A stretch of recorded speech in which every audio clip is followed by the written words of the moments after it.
Okay, so what we're doing today here, and thanks for coming, by the way. What we're doing is this painting is, I thought it was done for the longest time, but it's really not.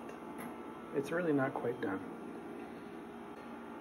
I keep looking at it and feeling like it's not quite what I want it to be, and I figured out what it is yesterday. So now I'm gonna fix it. And what it is this building needs to be part of that dusky feel.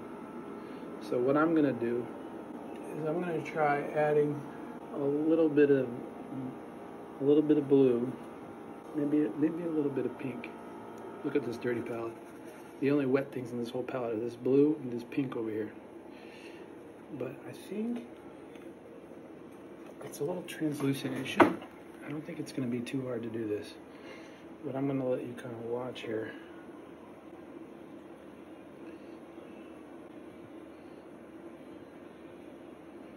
I'm thinking about mixing a little white in with that blue. Yeah, I think I'm gonna do that. But we're gonna mix a little white in with the blue right now. I need to buy some more white. Oh, it's coming out. Put a little bit of white, a little bit of blue, a little bit of water, a little bit of pink. Let's see what that does. Let's start a little bit here. Yeah, I'm kind of liking that. It's feeling like it's part of the scene. That orange was just too much. That's the problem with painting from photos. It can be real easy to make it look just like that photo, but that photo doesn't always look just like that dusk that you were feeling, that you were experiencing at the ocean beach. Boardwalk? Yeah, boardwalk. We don't want to overdo it with the blue. But yeah, this is making a big difference in a good way. You just need to get in there and listen to that impressionist voice. What would the impressionists do? They wouldn't care about what that photo looks like, because that photo isn't reality itself. You want as short as possible of a distance between reality itself and that piece of paper or that canvas. Yeah, I don't know about that pink in there though.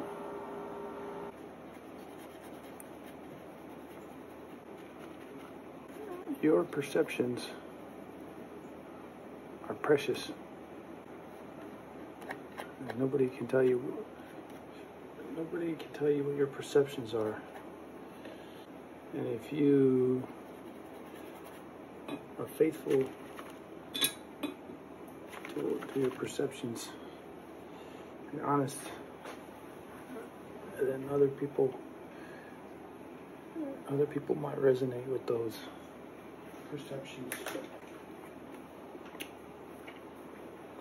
And you have a connection with another human being. You dig, you dig, you dig.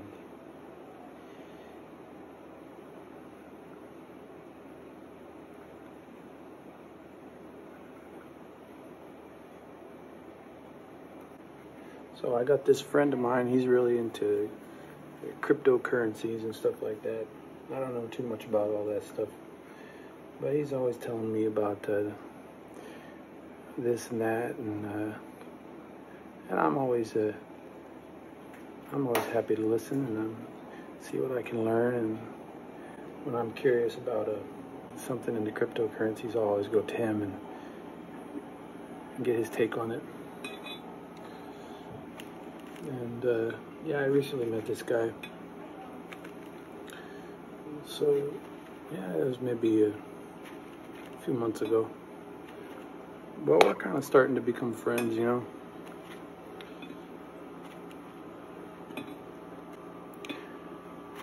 So I came in and I ran into it saw him the other day on the street.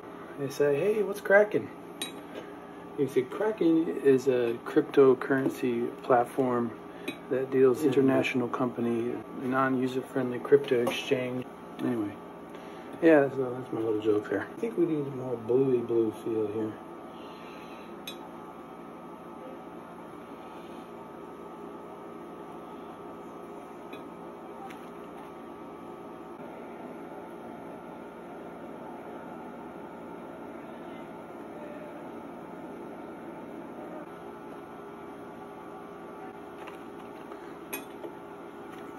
You know what's interesting to me is entertainment versus art. What's entertainment? What's art? And these questions were really kind of interesting sort of quandaries to have back in art school and stuff. And have discussions, and then all of a sudden all that philosophy stuff talk kind of just dries up. It just dries right up. But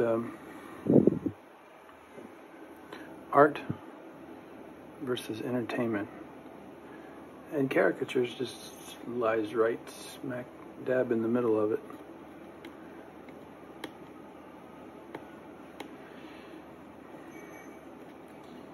What's truly funny is, okay, we don't have to focus on the painting here. There's two sentiments, and they're so opposite to each other, but I never hear an argument between them. It's just puzzling to me. There's, for instance, Jerry Seinfeld. I always look to Jerry Seinfeld as sort of the quintessential stand-up comic of the observational humor ilk. So that's close enough to caricature because it's observational. But I saw him talking about when you're doing stand-up, and the audience can sense that it's I'm paraphrasing, that it's just for you, or that it's not, you don't care about them, something like that. You can, I'll try to find the video if you're curious, but he said the audience can sense it, and they don't like it, right? So that's kind of interesting, and it's so opposite of this other mentality that goes, and I don't know, there's nobody I can think of offhand that's expressed it that I can like reference like I can with Jerry. But Jerry made me think of that other mentality, which is the opposite, which is when they can tell, if you got to do it for yourself, you got to do what you want to do, what you like, make yourself laugh, and do what you feel is good. Aspire to your own personal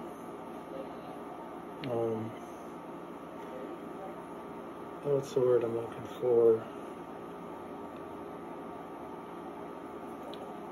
Standards.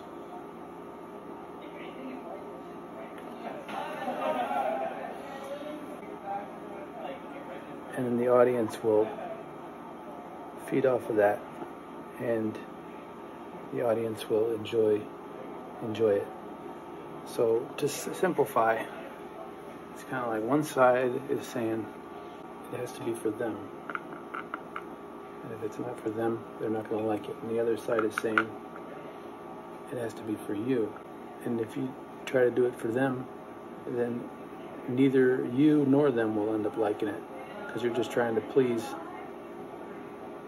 You're just trying to please the crowd. So that first mentality, I think, is reflective of entertainment, and then the second mentality is reflective of art. You hear that type of talk, and for the art, when they say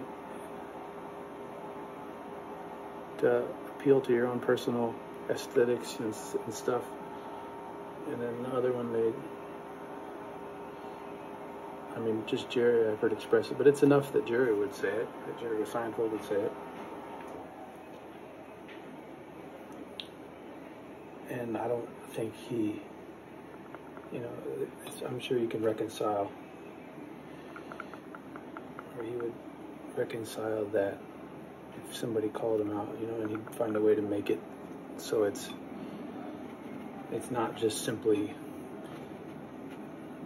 do it for them, don't do it for yourself. But yeah, that just kind of points to this art versus entertainment thing.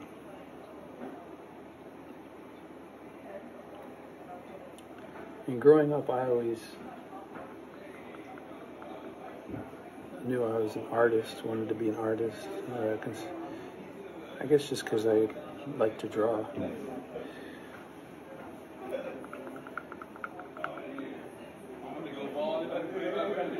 But I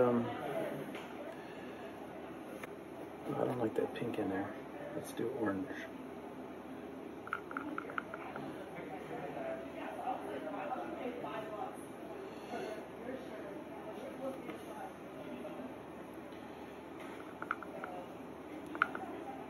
Entertainment is like this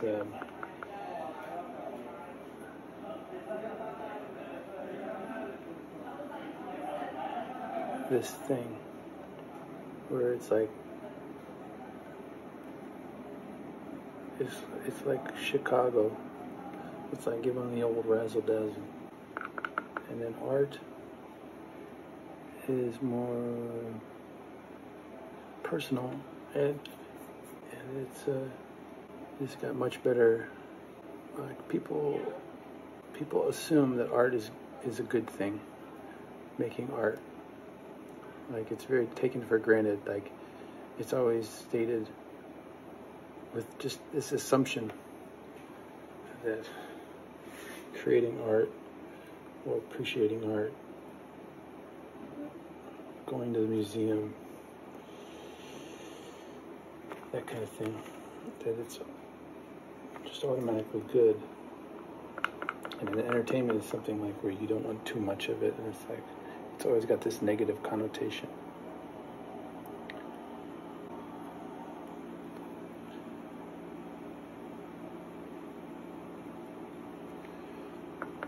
And it's just interesting to me.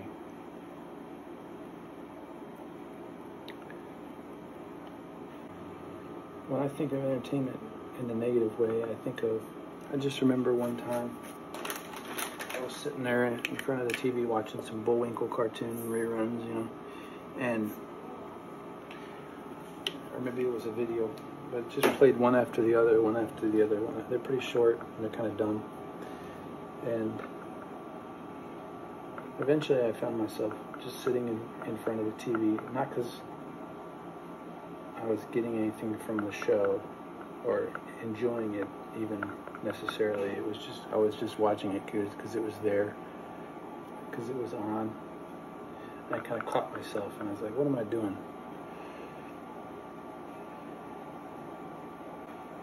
So that's one side of it.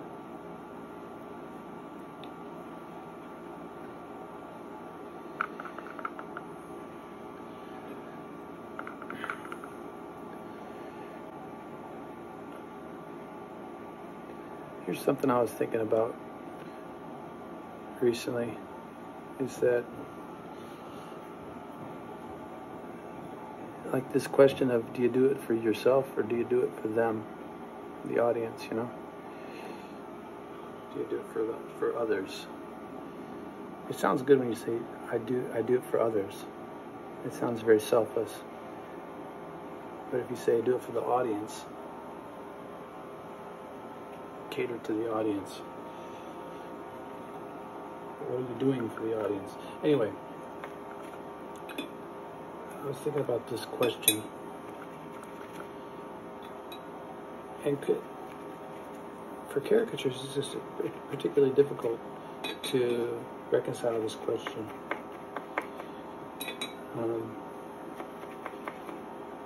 If you just take it all together and the whole picture, like one moment,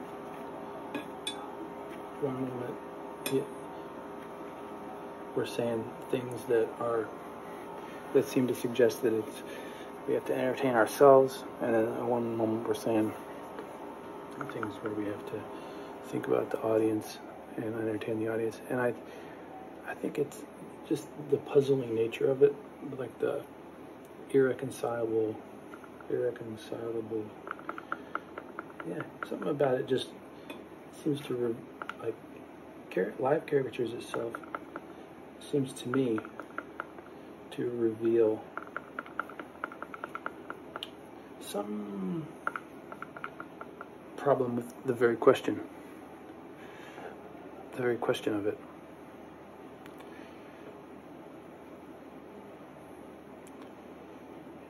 And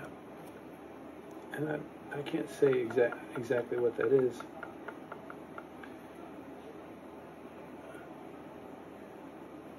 But I feel like caricatures itself, its very nature,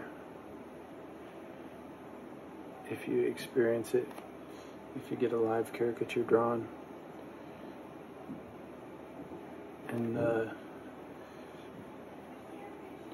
you really take in the whole experience and think about it and feel it,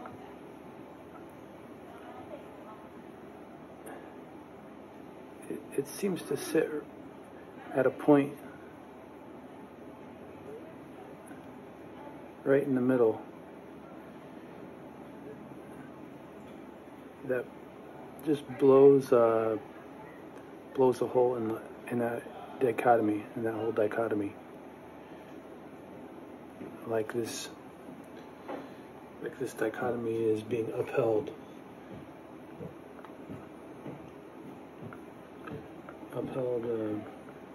falsely. You know, that's where I'm at with it right now. I'm still figuring all these things out.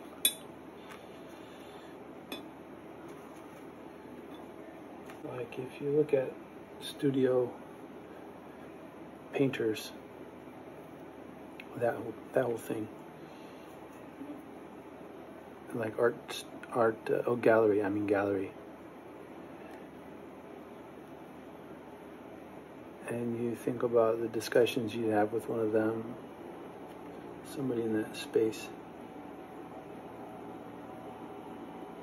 It seems so taken for granted that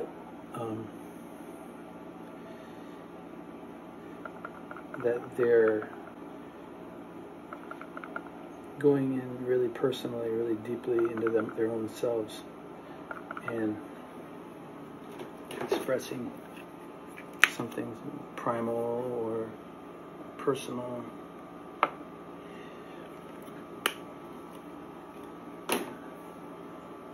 And then they put it up on the wall, and then people come, and then somebody sees it, and it really just resonates with them, and that connection is there.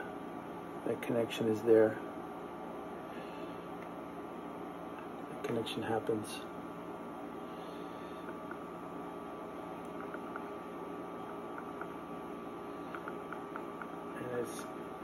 it'd be silly to hear someone say, yeah, I try to paint what I think people are gonna like. And you don't want that. Who wants something where you're trying to imagine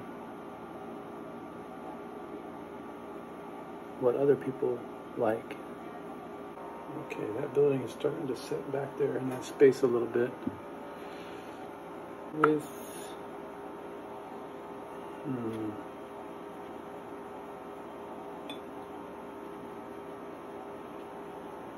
with other kinds of entertainment. I guess stand-up comedy is probably the best example. It's really dependent on making people laugh. It's like a sport, or at least I hear it talked about that way. A sport of trying to make people laugh.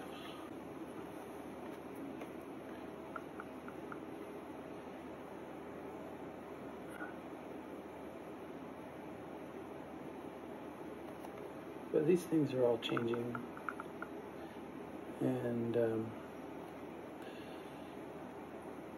stuff.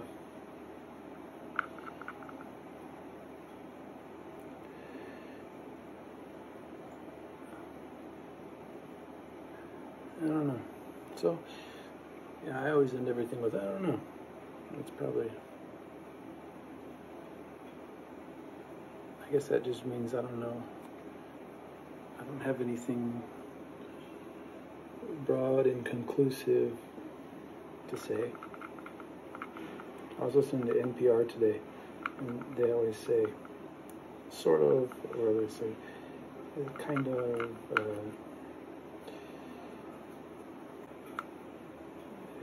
they pepper it in so liberally. And he was walking to the kind of store, and he was kind of about to buy groceries, and the kind of I guess commercial art is a whole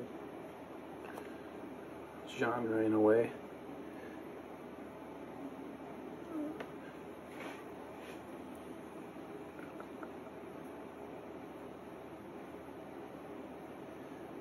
But I think what it is really embracing is just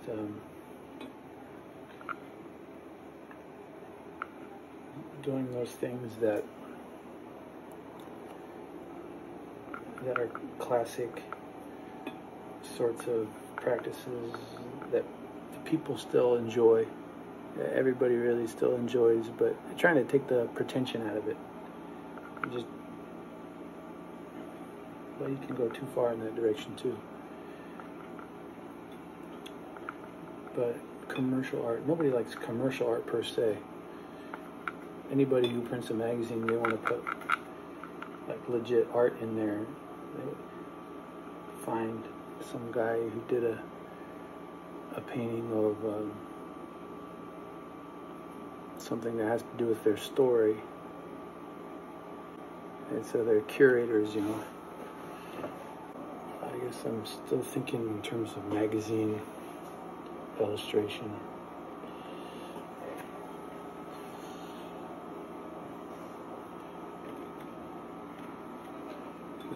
Which is a dying form, I guess.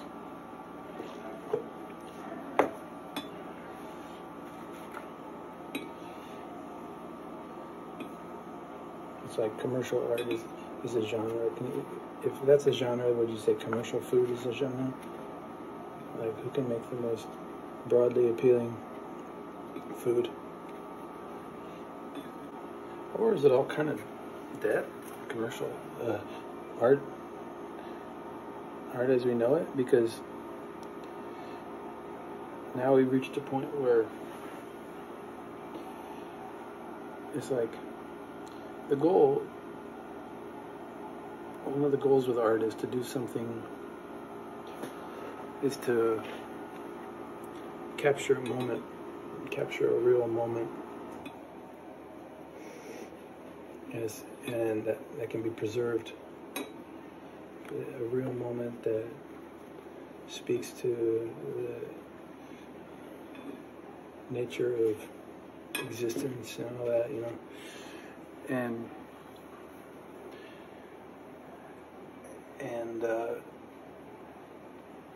I mean, it's silly to think that we, or is it silly? But it could be silly to think that we delegate that to, we find some individual within our society and they're going to be the one who communicates to us in that way, be it through painting or movies or anything.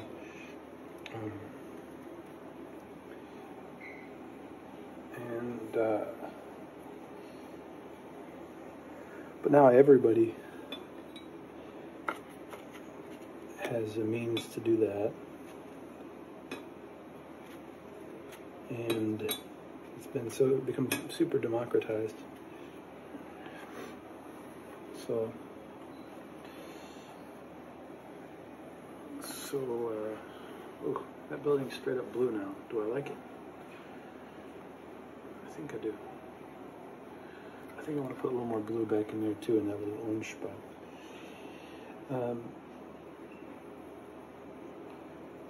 So it's become super democratized,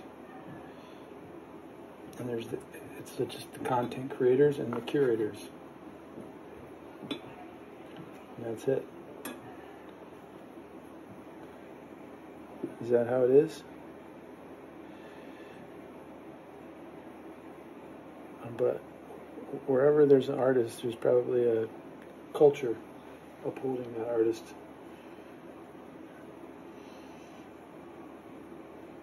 And that artist promotes that culture. Maybe this is a very Marxist way of looking at it. I have to go read Marx so I can know if that's what it is.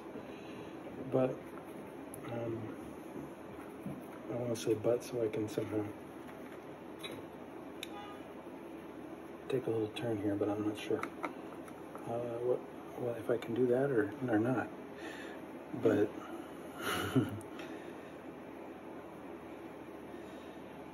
I just want to have some thoughts here and get nice and deep.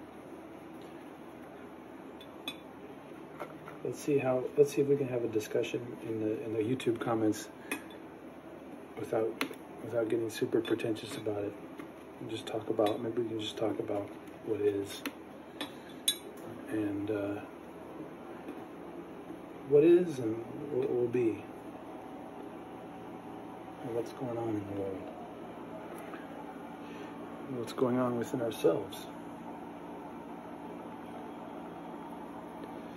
You dig? Do do do do do do do do do do do do.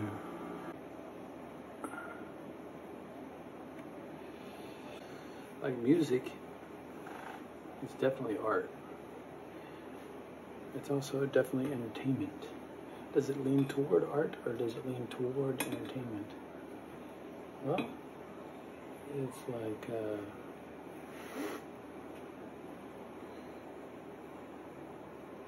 maybe jazz is right in the middle, and classical is, and I'm talking about not just my own personal view of it. I guess I'm talking about the general view.